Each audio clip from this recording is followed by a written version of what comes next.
Amen. Good morning. Merry Christmas. At alam nyo, ito na yung dalawang Sundays na lamang po tayo. New Year na.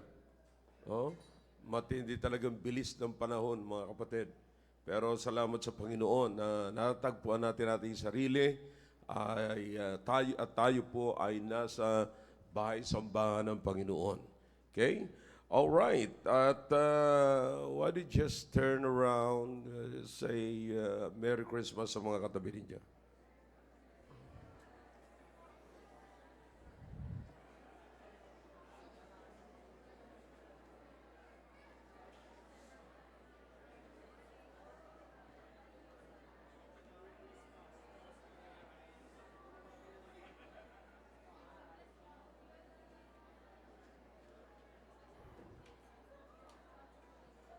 All right, that's it. Batian lang. Batian na walang singilan. O, yung iba sa inyo nagpasabi na, mamaya. All right, that's it. At magandang umaga sa lahat at Merry Christmas. Maya na natin pag-uusapan yung mga bagay na dapat natin pag-usapan para sa Christmas. Okay? All right, let us turn our Bibles now in the book of Luke. In the book of Luke, at ngayong umaga sa ating Sunday School ay aking i-introduce po sa inyo ang patungkol kay Gabriel as the angel, no? And may mga ilang information tayo na kinakailangan matutunan dito bago nyo po marinig ang mensahe. Okay? Sa Luke chapter 1, ay alam naman po natin na yan ay istorya, mga kapatid, ng kapanganakan ng Panginoong Jesucristo. Okay? Luke chapter 1, Luke records the birth of the Lord Jesus Christ. Okay? Now, I'm hoping, mga kapatid, na sa mga lessons nating naririnig dito, preachings na naririnig dito, ay hindi na po tayo ignorante sa kapanganakan ng Panginoong Jesucristo. No, it's so important for us to understand many things about the birth of the Lord Jesus Christ. Kasi ang purpose nito, mga kapatid, ay para hindi po tayo maligaw sa mga pangyayari sa panahon ng Christmas. You see, now, isa sa the worst na nagiging result ng kamangmangan ng tao patungkol sa celebration ng Christmas is the traffic. Come on. Yeah. Minsan parang kung hindi lang, mga kapatid, delikado sa inyo, parang mas maganda lang sana yung laging lockdown eh. No? Ang linis ng kapaligiran, no? Ang linis, everything is fine. So, pero dahilan ho, mga kapatid, sa iba sa inyo, sipon pa nga lang, hindi na makahinga eh. So, mas lalo na pagka-COVID. Ang COVID po, mga kapatid, noong araw, ang tawag dyan ay trangkaso. Yeah. At ang gamot dyan noong araw, hindi mo na kinakailangang pumunta sa hospital, merinda lang at saka skyflakes. Agree? Yeah. So, ang tawag ngayon ng mga nagninigosyong mga doctors and the pharma, yung grabing pharma, mga kapatid, ang tawag po nila dyan ay COVID. Yun. Kasi to make it more, so para, nagkaroon sila, it's about fear factor, you know. Kaya nga, ganun din po sa Christmas, we have to understand, we need to be educated about Christmas, you see. And the only way to be educated is to study the Bible and all the involvement, lahat ng mga involvement or lahat ng mga personalities that are involved in the Christmas or about the birth of the Lord Jesus Christ ay kinakailangan pong makita po natin. Okay? Dapat pong matutunan natin. You ready for this? All right, let's go to chapter 1 of the book of Luke. Also, si Matthew ay nag-record din po patungkol sa birth ng Panginoong Jesucristo. I think last Wednesday, Pastor RJ preached about it. Pinakita ko po sa inyo ang kapanganakan ng Panginoong Jesucristo na dapat po ay makita rin po natin. Okay? Let's go to verse number 19. Number 19. Marami po tayong titignan dito mga kapatid, no? Verse number 19. Are you with me na? And the angel answering said unto him, I am Gabriel. Okay? I am Gabriel that stand in the presence of God. And I'm sent to speak unto thee and to show thee these glad tidings. Okay? Tayo po ay sandaling manalangin. Dakilang Diyos, marami po salamat sa pinagkaloob niyo po sa aming pagkataon na muli po makarating po sa inyong bahay sambahan. Thank you, O God, for the good night rest. Thank you, O God, for giving us a new life, a new day, and the strength in all that we possess right now. Anumang nasa katawan po namin ngayon, anumang kalakasan, kalusugan, we give it back to you, O God. The credit that we have right now. Anumang praises, anumang glory, it's all for you, O God. We're giving it back to you. Sapat kayo po ang giver ng life. Hindi po kami mabubuhay without you, O God. Pagpalain niyo po, Panginoon, ang araw na ito sa pag-aaral ng iyong salita. And this morning, it's about your words, O God. And that's the only reason why we came. At nagtitipon po kami, Panginoon, dahilan sa bagay na yan. At pagpalain niyo po ang pangunawa ng bawat isa as what you said in the book of Jeremiah. And I'll give you pastors that will feed you with knowledge and understanding. Oh God, right now I'm here before your people. Please let them receive the wisdom, the knowledge and understanding. Make them able to receive the truth, oh God, this morning. And if there's any hindrance or hindrances, oh God, that could possibly hinder their understanding and their ability to receive your word, oh God, please take it away and forgive us and cleanse us from all unrighteousness. And bless those who are still coming in.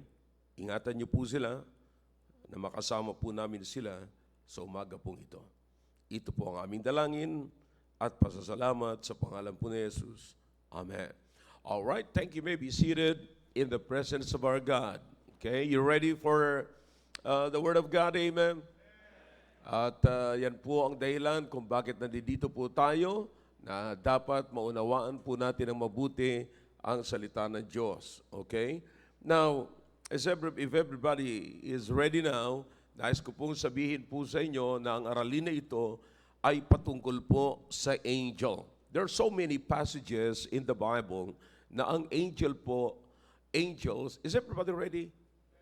Now, quit moving na. Hayaan nyo na lamang po yung mga pumapasok ang silang mag-move. Huwag na po kayo magpa-apekto sa kanila.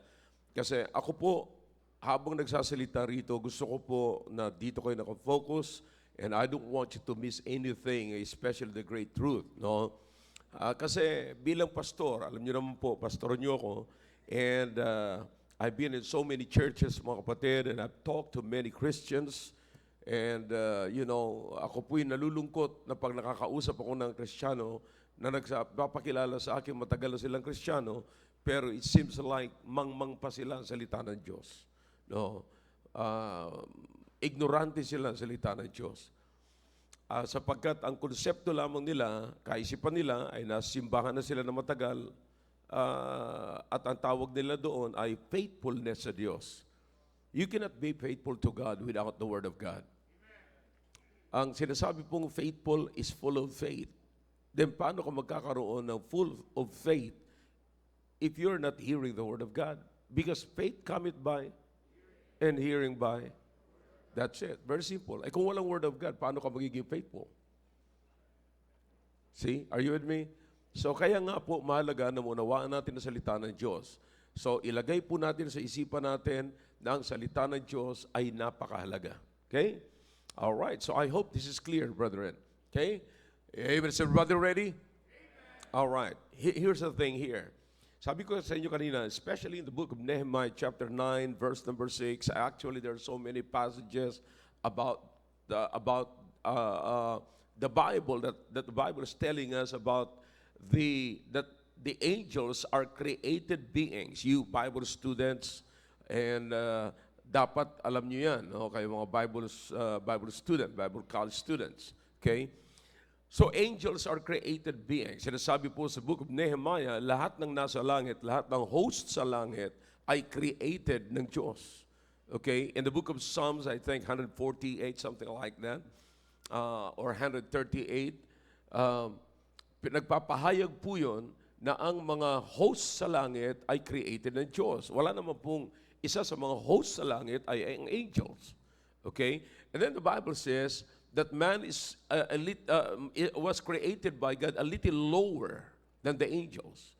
So, anong ibig sabihin po niyan? Therefore, the angels are also created by God if the man, tayong tao, was made a little lower than the angels. Nakukuha niyo po yung logic? Yeah. Nakakasunod po kayo, mga kapatid. Amen. Alright. So gusto ko lamang patunayan po sa inyo, bago tayo pumunta kay Gabriel, ay dapat patunayan po natin muna na ang angel ay created beings. Okay? Now, sa Bible po, mga kapatid, ang Biblia ay hindi po nagbigay ng kasarian sa angel, bagamat ang angel, karamihan nag-a-appear dito, mga kapatid, ay lalaki. Okay? For example, the word Gabriel, hindi naman po pambabae yun. Delikado si Gabi niyan. Diba? So, and then another one, mga kapatid, pag ina-address po yung angel na wala po yung proper noun, okay, pag ina-address, ay naka-address na he at hindi she. But in spite of that, ay hindi po nagbigay ng kasarian ang Biblia. Bagamat nakikita natin sa mga ganong klaseng nouns, at least ma-identify natin na gano'n. Wala sinabi ang Biblia na ang angel ay lalaki lamang, bagamat ganun po in-address. But ako'y naniniwala, mga kapatid, na kung paano in-address yan ng Bible, ay doon tayo maniwala at yun ang gagamitin natin. Okay? Now, ayoko magpaliwanag sa inyo ng isang bagay na wala sa Bible. Alright? Ayoko mag-assume. Alright? Then another one, makikita mo sa angels. So ang angels ay created what? Beings. Angels are created all together. Angels are created. Alright, kayo nasa likod, okay lang ba kayo? Alright, angels are created. Okay, now, another one, ang number ng angels, kapatid, ay hindi nagbabago. In other words, hindi na po sila nagpuproduce. Okay? Hindi na ho yan dumadami. In other words, hindi na po yan nanganganak. Right? So, constant po yung number nila. Okay? Maliwanag po dyan. Ngayon, sa binasa po natin, particularly, dito natin malalaman yung trabaho po ng angel. Okay? Sapagkat itong si Gabriel, sa Bible, mayroong prominenteng angels na binabanggit ang Bible. Gabriel, very familiar name ng angel. What is the other one? Michael. Okay? Michael. Okay? Nalaman nyo na if you're familiar with that, itong dalawang ito ay nakipaghiyera po itong dalawang ito. Okay? Very prominent dyan po sa Bible. And so, in other words, bago ko po makalimutan pala, ang angel po ay hindi na tumatanda. At hindi rin po bumabata. Okay? So, yan po yan na dapat natin bigyan ng pansin. Okay? Now, so, particularly, dito po sa binasa natin, nandito po si Gabriel sa binasa po natin. Because si Gabriel, kaya ko po pinili siya, ay una, bahagi po yan ng mensahe. Laman po yan ng mensahe mamaya. Kaya dapat papansinin niyo po mabuti rito para hindi po kayo maiwanan mamaya. Okay? Ngayon, si Gabriel ay nag-appear prominently 3 times in the Bible. He appeared to 3 prominent people at nagpakita siya ng purpose kung bakit po siya nag-appear. Now, by knowing this, by understanding His appearance, you will learn also the purpose of the existence of the angels.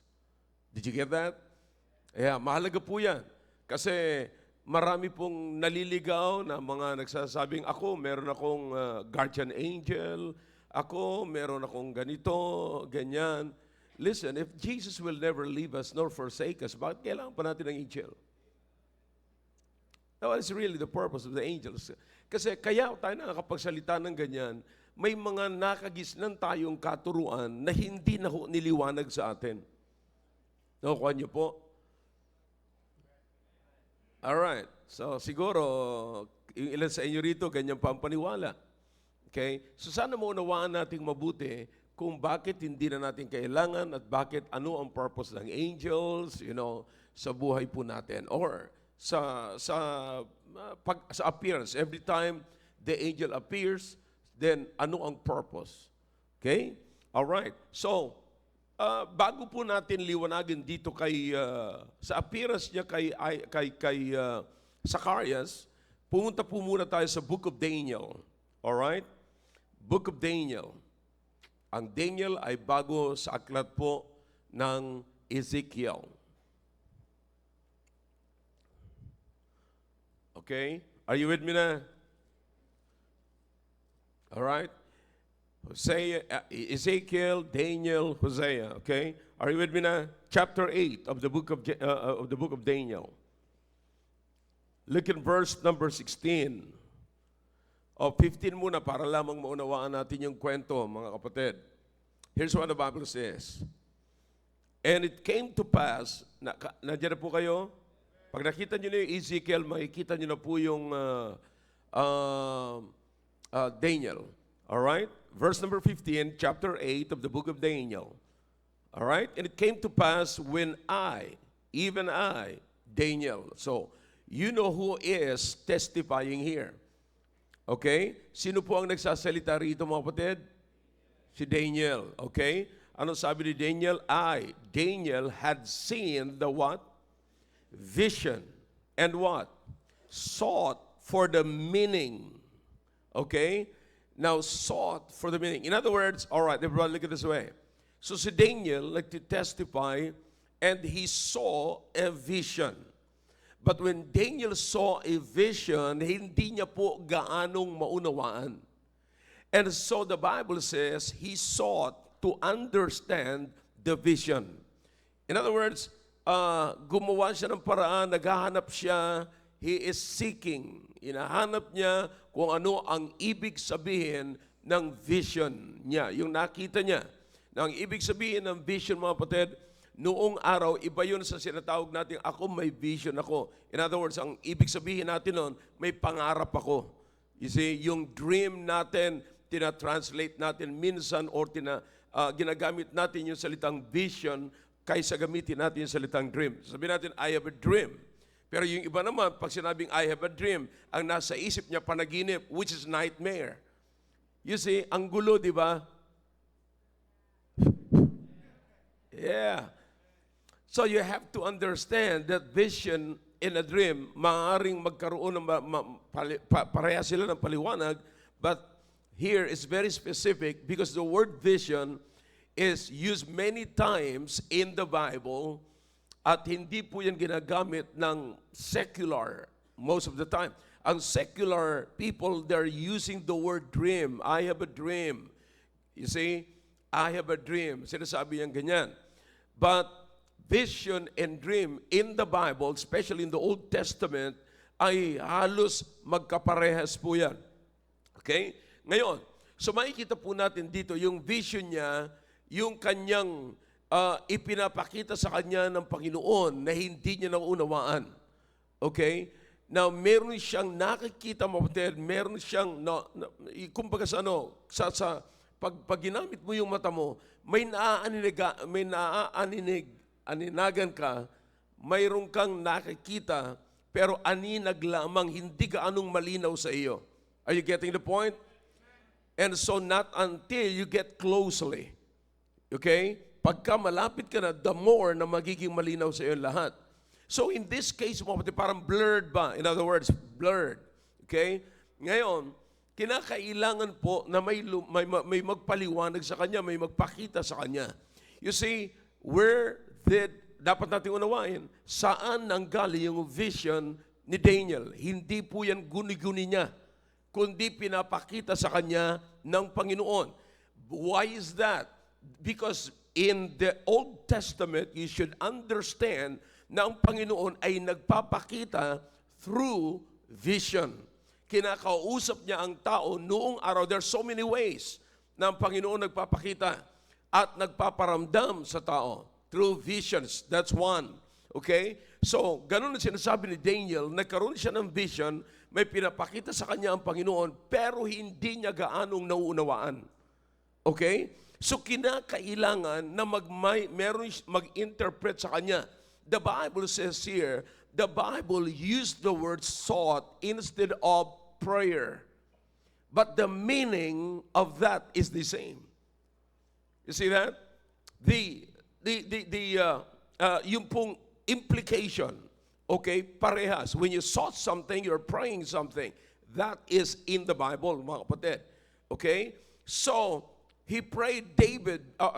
Daniel prayed for it. He sought for the meaning of his vision. Okay? Kanino nang galing yung vision? Talk to me. Galing kanino? Sa Diyos. Galing sa Diyos. Understand carefully. Maganda hong maunawaan to. Ang approach ko nga po sa inyo ay pang-elementary. Alright?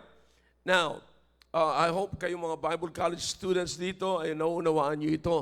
Alam ko meron kayong tinapos sa mga alumni kung kayo ay hindi nandaya.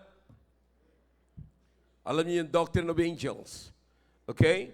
So, what happened here is si Daniel nagkaroon siya ng vision na nireveal sa kanya ng Panginoon. Alright? Come on. Yeah. So, hindi niya gaanong naunawaan. Sapagkat hindi niya naunawaan, ang sabi ni Daniel, I sought. Look at verse number 15 para maituloy natin. And sought, sabi niya, I, Daniel, had seen the vision and sought for the meaning. Then, in other words, after that, after he sought, after he prayed, okay, behold, there stood before me as the appearance of man. Okay? As the appearance of man. Now, look at this, mga kapatid. Listen. Sa una, nakakita siya ng vision, naghanap siya ng pagkakataon na maunawaan niya yung vision, at ngayon, sinagot ng Diyos ang panalangin ni David at ni Daniel. Alright? Ang vision ang galing sa Diyos, ang magpapaliwanag sapat hindi naunawaan ni Daniel yung vision, ang Diyos pa rin po ang nagpadala na magpapaliwanag. Now, don't miss it. That is very important, mga kapatid. Kasi nagsasabi ngayon, may mga nagsasabing, okay, may vision ako at ang magpapaliwanag is ganito. Ang vision ay galing sa Diyos, ang magpapaliwanag ay carnal, galing sa mundo. Paano niya ma-interpret yung vision ng Diyos? So kung ito'y nanggaling sa Diyos, ang Diyos din ang may power o ang Diyos din ang magpapadala na magpapaliwanag sa atin ang hindi natin naunawaan. No wonder why in the book of Jeremiah, sabi ng Panginoon, I'll give you pastors according to mine heart. That will what? Feed you with what? Knowledge and understanding. So nakikita niyo mga kapatid, yung collaboration, nakikita niyo yung complements. You see, nagko-complement yung isa sa isa. So, don't miss that. Yan ho yung pag-aaral ng Bible na napakaganda. Okay? So, kinu-complement yan. Nakikita mo ngayon, ang vision ay nanggaling sa Diyos, ang kung hindi mo naunawaan ang vision, then, let God explain that. Now, listen to me. This is good kasi dito sa church, lahat naman po tayo nag-aaral ng Bible. Lahat po tayo nagbabasa ng Bible. Come on, talk back to me if you can. Okay, if that is true, come on, say amen. Now, kung totoong nagbabasa ka, pero kung hindi nagbabasa, huwag ka mag-amen. Alright? Now, but, if the truth be told, there are so many passages in the Bible that we are having a hard time to understand. Yeah. At mauunawaan natin yan kapag nandito na tayo sa church at pinapaliwanag na ng pastor. Come on, come on. Yeah. Okay lang ba kayo, Stas? Yeah. Gising kayo? Okay lang kayo dyan? Hindi kayo apektado ng Mandaluyong, okay? All right. Now, listen. This is good, brethren. Kasi, alam nyo, pag naunawaan natin ang Bible, doon tayo magkakaroon ng hungering and thirsting for the Word of God. But if you don't understand the Bible, you'll never desire to read the Bible. You see? So there are so many things. Sige lang, basahin mo lang. But if sometimes ang dating is blurred, all right, God is sending His man for us to understand His Word. Okay? So dito natin naunawaan, walang pagkakaiba doon. Sinabi ni Jeremiah, I'll give you pastors according to mine heart that will feed you with knowledge. Two things. And what? Understanding. Okay? So when Daniel sought to understand the vision, there stood a man like in appearance like a man. Sabi ni Daniel. Okay? Parang lalaki. Alright, wala pa siya, hindi niya pa makilala mga kapatid. Wala pa siyang idea kung sino to. And then look at verse number 16. And I heard a what? Man's voice. So, wala talagang lalaking pinapakita ang angel eh. Okay? Pero karamihan mga pangalang angel naka-address sa babae ngayon. Di ba, angel? Walang angel na babae sa Bible eh. Alright? Fallen angel like Jezebel. Alright? But here, let's keep going. Okay? And I heard a man's voice between the banks of Ulai, which called and said, Gabriel, make this man to understand the vision. Boy, I like this. Okay?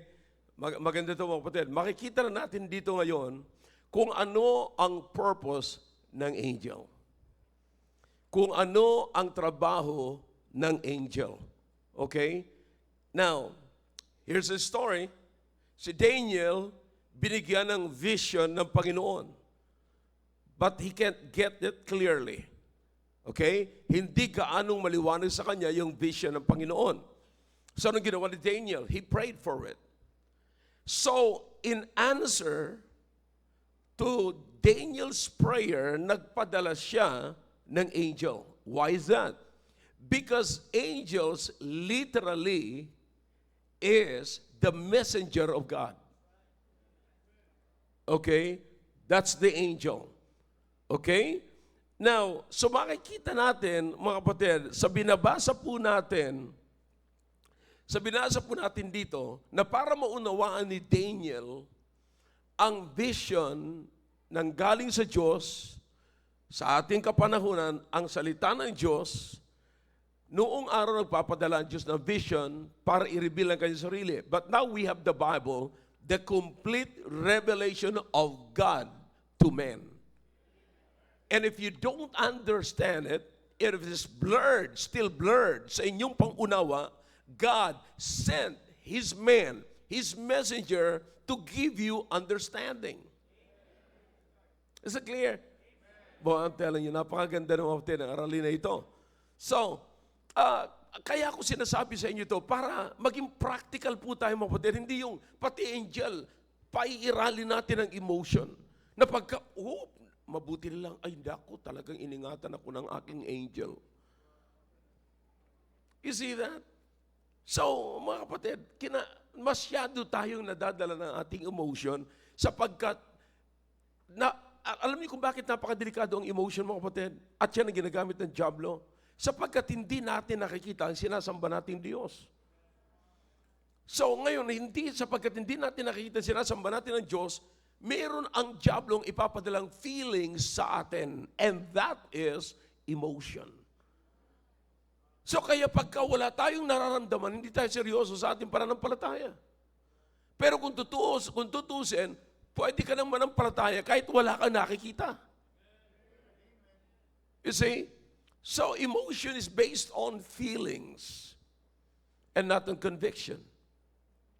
Not on your faith. Okay? So, ngayon, alam niyo na ngayon kung anong purpose ng angel. Ang purpose ng angel, mga kapatid, is to what? Make clear yung message ng Diyos sa atin. Okay? Am I talking to you? Okay, ngayon, sa panahon natin, we have the pastor because the angel and the pastor has the same job. Both are what? Messengers. Very clear. Amen. Okay? Kaya nga mga kapatid, pag pumunta tayo sa simbahan, eto na yung kiniklear ng pastor, yung mensahe ng Diyos para sa iyo. Yeah. Yan na yan. Kiniklear na. Alright? So in this case, niliwanag. Si Daniel, may vision, pero hindi niya maunawaan, ang Diyos nagpadala ng messenger. Okay? Now, let's see if this is true. Let me justify my account, my explanation sa passage na ito ng Daniel, Book of Daniel. To make it clear, let's go to the book of Luke. Yung binasa po natin kanina. Okay?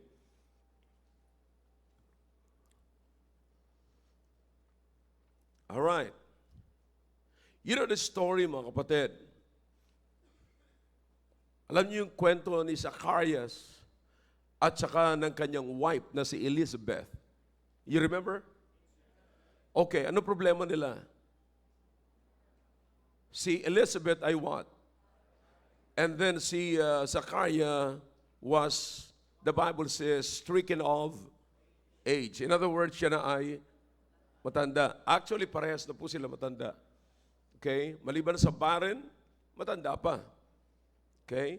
Grabe talaga ang pagka-barred. Okay? But anyways, ito po nangyari. So, si Zacarias, mga kapatid, if you can remember, he went into the temple. To what? To pray. Okay?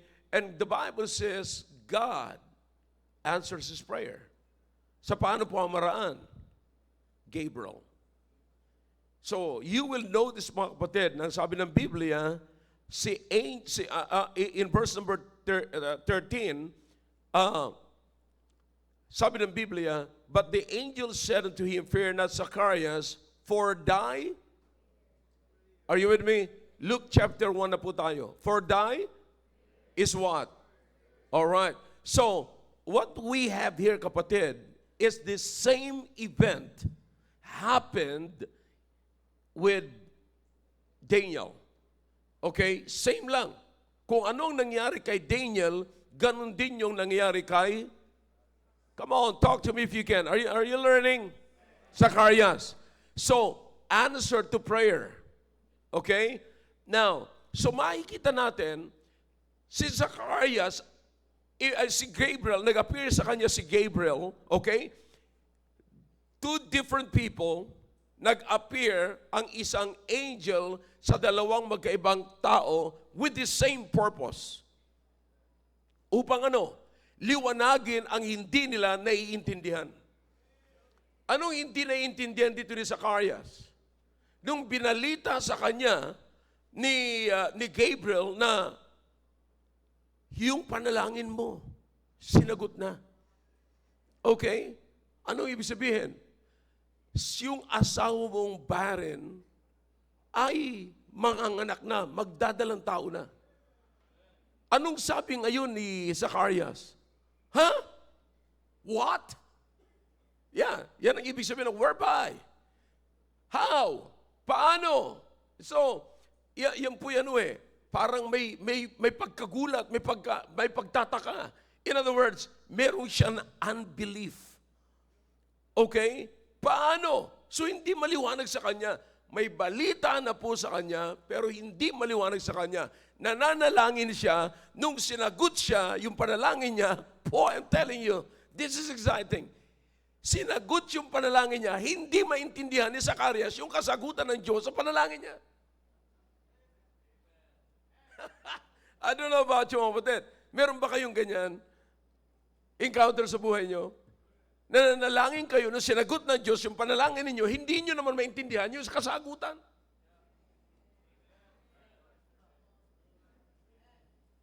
Akala mo sinagot na nga.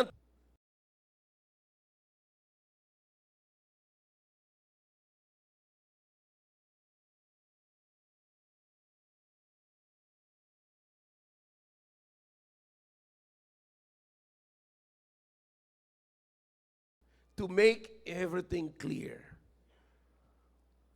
See, that's the very purpose, kapatid, ng angel. And I hope these things right here ay dito ipinattern yung man of God, the pastor, to give us understanding. So kaya nga po mga kapatid, maraming bagay sa buhay natin na mali ang interpretasyon natin. Kapatid, pagka mali ang interpretasyon natin sa buhay ng dapat nating maunawaan, please, allow the pastor to explain it to you, to make it clear. Kahapon, may tumawag, may nag-message sa akin, voice message, sabi niya, Pastor, he's also a pastor. Sabi niya, gusto ko lamang pong humingi sa inyo ng counsel. Sometimes, yung pastor naghihingi rin ng counsel sa kapwa niya pastor, which is good. Sabi niya, gusto ko lamang linawin po kung tama itong gagawin ko. Okay, so, you understand that?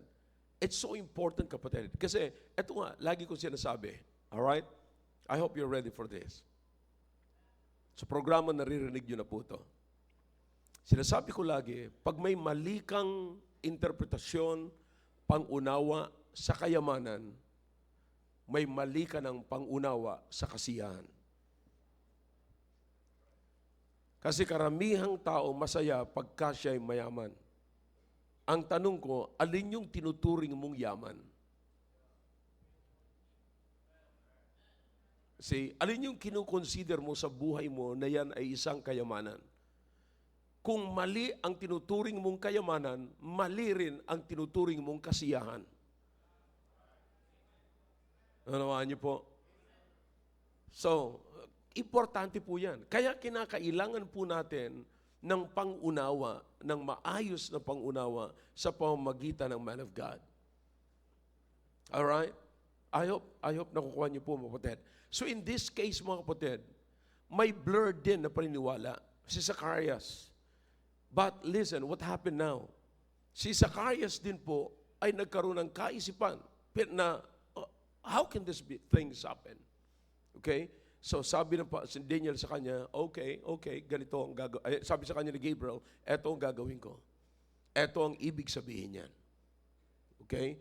So meron siyang unbelief, that's why he was being punished. Mamaya magiging maliwanag po lalo yan sa inyo. Okay? Now, sinasabi ko lamang po sa inyo, ang pinag-uusapan natin dito ay tungkol sa angel, kaya gumamit ako ng isang personality, angel na may pangalan, para lalo pa ho nating maunawaan ang ibig sabihin ng angel. Is that good? Last, okay, na prominenteng personality sa Bible na nag-appear si Gabriel. Okay? Who do you think she is? Mary. You're right. Mary. Okay? Now, you see, after 6 months na nagpakita si Gabriel kay Zacarias at ibinalita sa kanya siya natawag na good news, nag-appear naman siya kay Mary. And then nag-appear siya, mga kapatid, kay Mary with the same purpose. Okay? Sabi niya, Mary, ganito, ganyan. At mapalad ka sapagkat you were chosen among women. Okay? At ikaw ay magkakaroon ng anak. Ikaw ay magdadalang tao. Okay? Now, ang appearance ni Gabriel kay Zacarias, ang iyong asawa ay magdadalang tao. Ang sabi ni Zacarias, huh? What? How? Whereby? Okay? And then, nag-appear siya kay Mary.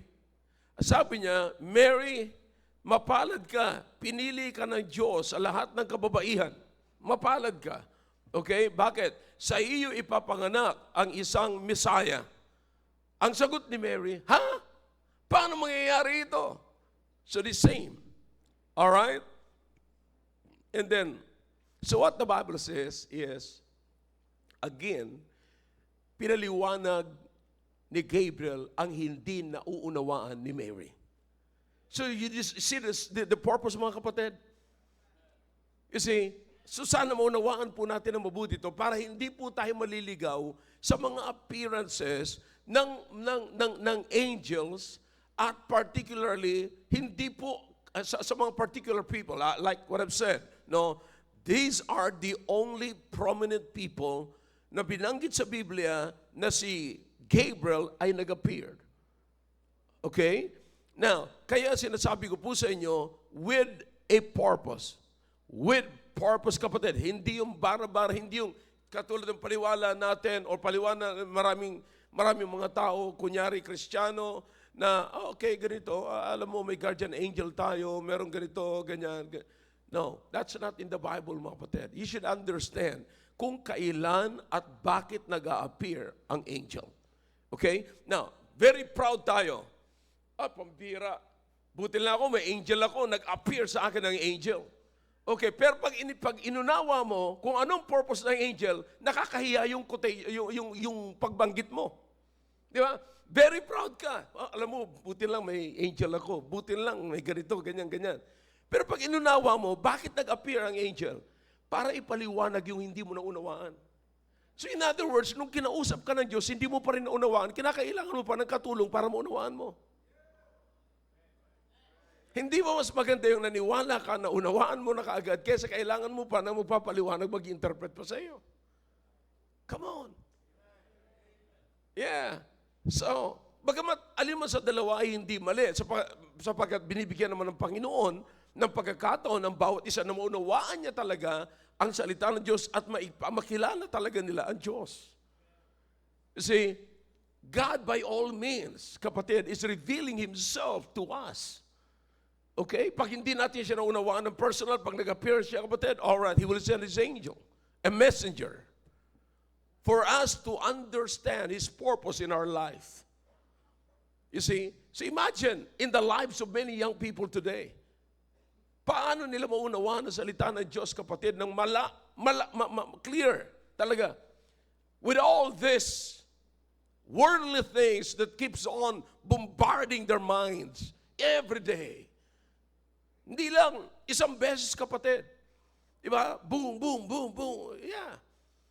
So, no wonder, kapatid, kasi sinasabi ko nga po sa inyo, naway maunawaan nyo, kaysa maghintay ka pa ng tatayo with the appearance of a man para magbigay sa iyo ng pangunawa, nakaupo ka na rito sa loob ng simbahan.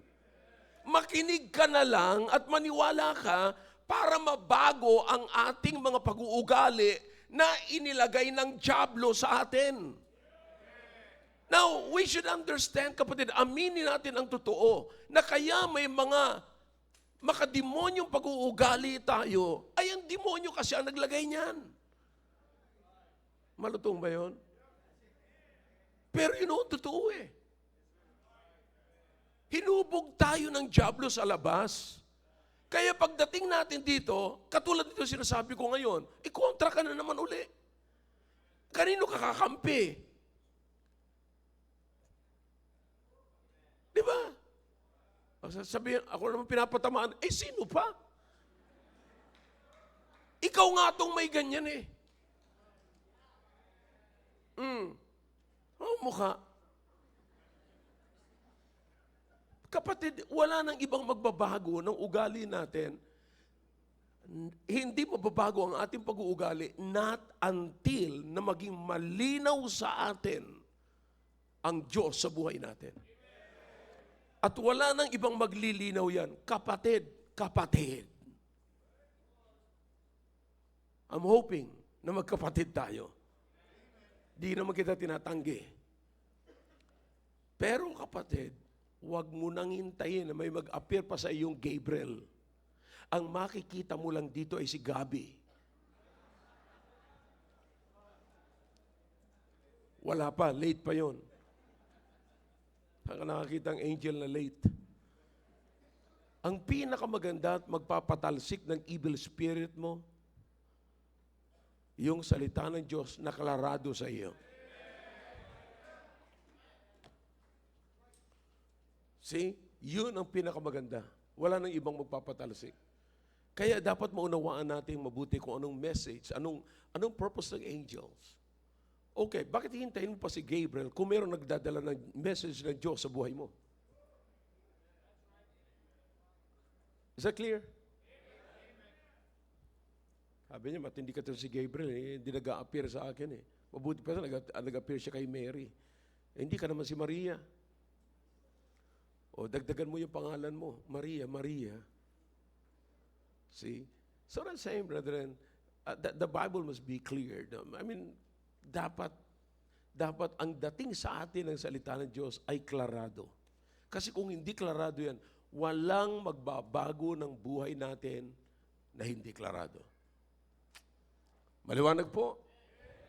I hope may naunawaan po tayo. Okay? Tumayo po tayo lahat.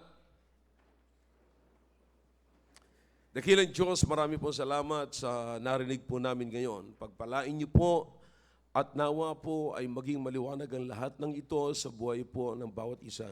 Kailangan po namin ng lingkod po ninyo, ng man of God, to give us the clear presentation of the vision, the clear presentation of your will in our life.